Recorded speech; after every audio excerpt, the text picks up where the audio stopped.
members of the Liberal Party, yung mga pink and yellow, and sabihin na lang natin yung sixth category, all others. Meron yan silang narrative about Inday Sara. Kung napapansin nyo, paulit-ulit lang yan na sinasabi nila. Kung ano yung, at pansinin nyo din, kung ano yung lumalabas sa bibig ng Malacanang Palace, susunod yung kanilang online service providers sa news.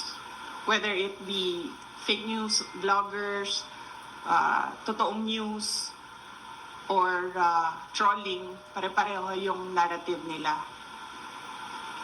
At pansinin nyo, lahat ng lumabas na mga articles, isa lang yan. Sinasabi nila, number 1, pro-China. Number 2, brat. Number 3, Lucaret, crazy.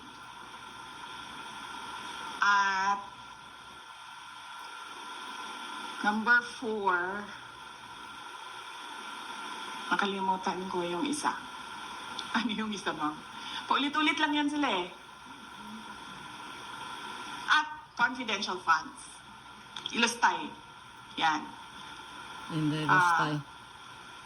Pro-China, brat, luka-luka, at Hindi, confidential funds. 4 lang yan.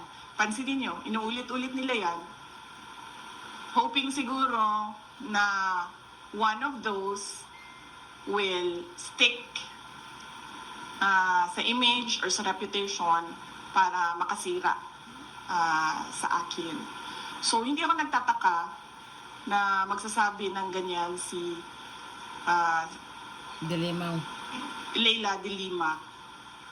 Yung word na Ang brat, alpot. ginagamit nila lagi yan. And more than that, hindi naman kasi parent ang House of Representatives for them to say kailangan disiplinahin ang Vice President. Dahil sa totoo lang, You are well ang disciplined. tawag nga natin sa kanila mga buaya, di ba? Ganun yung general perception for all members of House of Representatives. So wala silang moral ascendancy over the office of the Vice President. But going back, that's a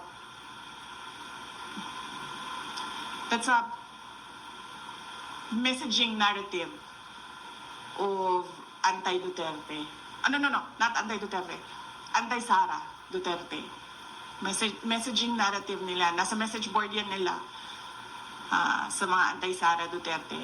Yan, paulit-ulit yan sila. Pro-China, luka-luka, confidential funds, at brat.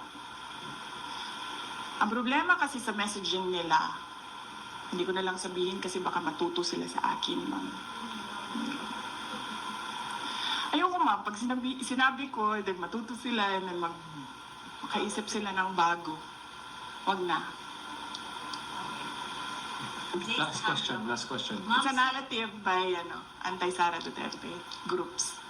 Ma'am, si former Speaker Romualdez appeared before the ICI today at sabi po niya na he's happy to be invited daw at willing naman daw po siya mag-share ng kanyang mga nalaman tungkol sa budget process at information on insertions. Your thoughts on this, ma'am? Wala na. Hindi ko na siya iniisip, ma'am.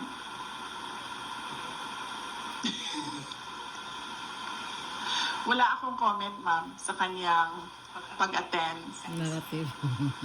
sa ICI. Or do you believe in integrity of the ICI?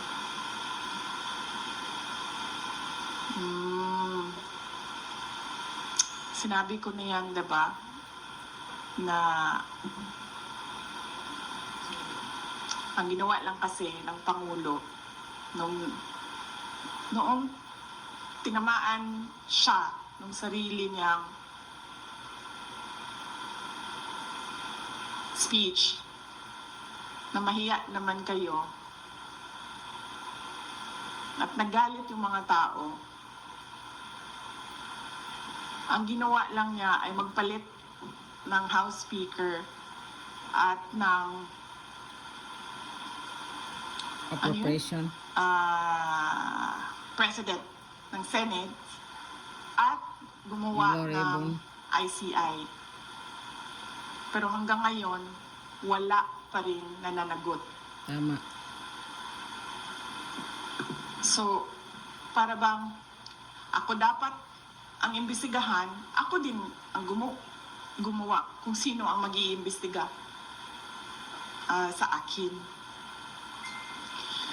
So, on the question of Transparency and accountability. Integrity. Definitely, ano siya, hindi siya reliable dahil ang Pangulo din ang gumawa. And again, going back to Mr. Bilyonaryo, bakit Bilyonaryo yung pangalan ng ano ninyo? Meron na kayong mga billion dyan sa kumpanya ninyo. Ganyan. Sabi ni Mr. Bilyonaryo, ano yung sabi mo, sir? Controlling the narrative. Yes, controlling the narrative. So, thank you. That wrap up our personal. Pinagbiyahe mo ako ng ganito kalayo, Mr. Kahinhinan, tapos i-wrap up mo lang ako ng